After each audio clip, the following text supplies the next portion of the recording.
When you're making the diagnosis of metastatic prostate cancer, that's really a key event in the life of any patient. I mean, if you really think about it, there are two key events with someone with prostate cancer.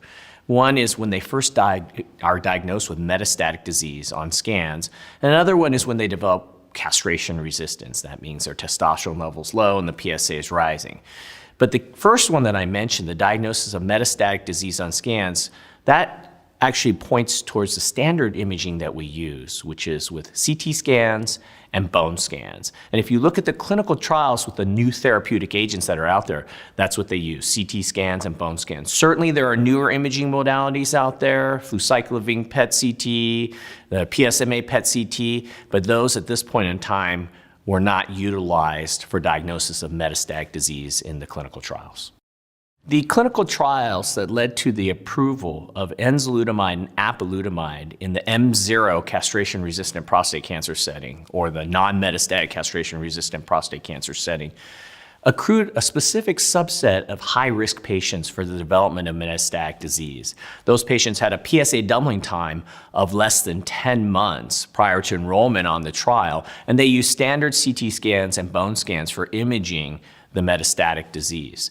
So the patients that I would consider eligible for use of enzalutamide or apalutamide would be patients who fit those criteria. Basically, you image them with standard imaging, there are no metastatic disease identified on those imaging studies, and they have those short PSA doubling times. Keeping in mind the fact that actually 75% of the patients on those studies had a PSA doubling time less than 6 months, which really portends an even worse prognosis. Non-metastatic prostate cancer therapy is relatively new in the arena of prostate cancer treatments in general.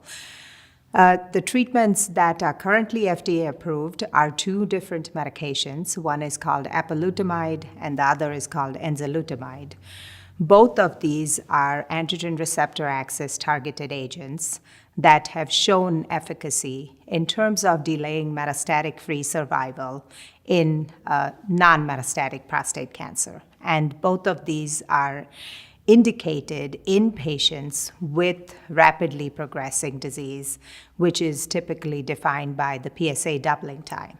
The clear rationale for using these after ADT is that there is data to suggest that prostate cancer, as it evolves and becomes castrate resistant, there is typically an increase in the tumor microenvironment testosterone levels, and inhibiting those becomes a priority in the treatment.